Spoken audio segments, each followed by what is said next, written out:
हम भोजपुरी लोकगीत गायक निराला जौनपुरी आज हिंदुस्तान के नौजवानों को संदेश देना चाहूंगा कि भैया हो, अगर सच्चा हिंदुस्तानी बड़ा तो हिंदुस्तान के कसम खा के बोला यार कि भारत माँ के लाज बचाई, लेकिन नहीं की कोने भाव में किसी मामा पे जाए कि बाध के कफनवाय माई। भैया हो, कौनो नौजवान अपने माई से कहा कि ये माई अगर हम सीमा पर जाए जोहे मत कि हम घरे फिर वापस आई। लेकिन भाव में कहा थे महतारी रोवती है, लेकिन बेटवा कहा थे कोने भाव में नौजवान कहा दिया कि सीमा वहां पे जाए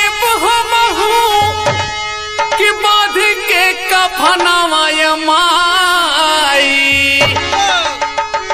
कि सीमा वहां पे जाए बाध के कफनवाय माई। दुश्मन से लाड़ा बनी के फौजी के जमनवाय माई। देखी ये भाव है एक नौजवान के, एक सच्चे फौजी के। वो कहा दिए कोने भाव में सीमा वाप जाए बन के जमनवाय माई। सीमा वाप जाए बन के जमनवाय माई। सीमा वाप जाए बाध के कफनवाय माई। दुश्मन से कारब लड़के, दुश्मन से लाड़ब बन के फौजी के, दुश्मन से लाड़ब बन के फौजी के जमनवाय माई। दुश्मन से लाड़ब बन के फौजी के जमनवाय माई। देखिए भैया, ऐसे ही माहौल हिंदुस्तान के रही तो हर हिंदुस्तान के हर नौजवान के अंदर यह खून खौली कि जाई सीमा पे हम शहीद हो जाई।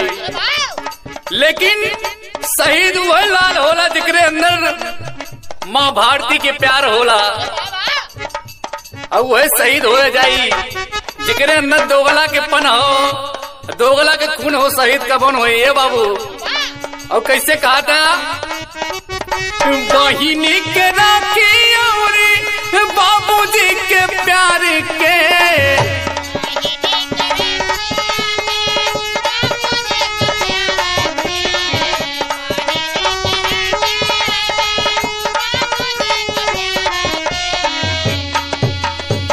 बहिनी के राखी और बाबूजी के प्यार के। दूधवा के कर जा तोहरे आई बहुतार के।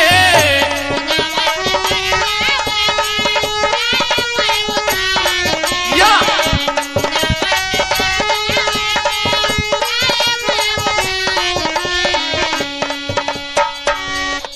कि बहिनी के राखी और बाबूजी के प्यार के और दूधवा के कर्जा आई तोहरे उतार के। लेकिन सच्चा हिंदुस्तानी कहा दिया दुश्मन से लाड़ब बन के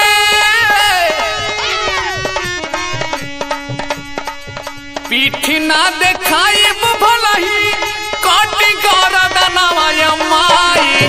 पीठ ना दिखाई भला ही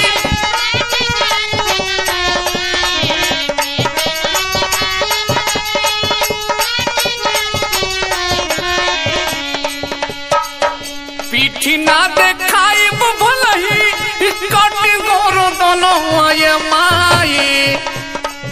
दुश्मन से लाड़ब बन के, दुश्मन से लाड़ब बन के फौजी जवानवा बन के फौजी जवानवा माई।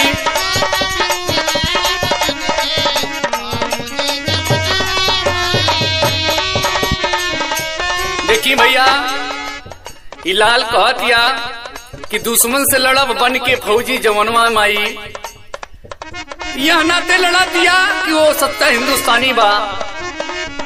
वो कहा दिया कि हमार गर्दन पड़ जाए तो हमके कोनो फर्क न पड़ी, लेकिन हमारे माई असली माई के इज्जत मान सम्मान बचल रही।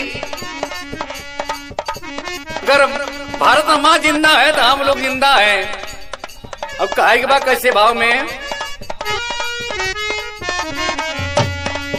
मारी के आतंक किन के आतंक मिटाई, मारी के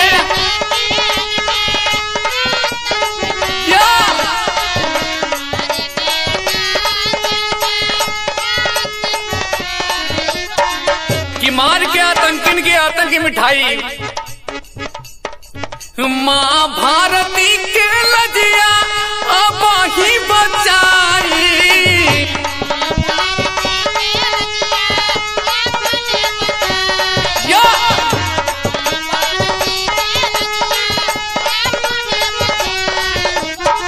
भैया कहा दिया कि मार के आतंकिन के आतंक मिटाई, माँ भारती के हम लजिया बचाई।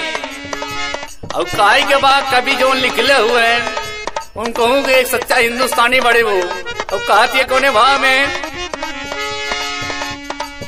शिव मानी डाला के माँ, शिव मानी डाला के माँ है यार मनावाय माई।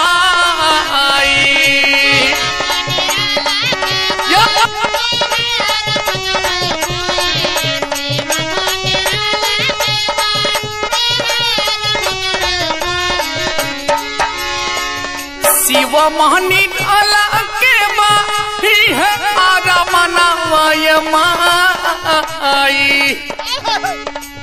दुश्मन से लहड़ा बन के, दुश्मन से लहड़ा बन के फौजी के दमनवा माई। दुश्मन से लहड़ा बन के फौजी दमनवा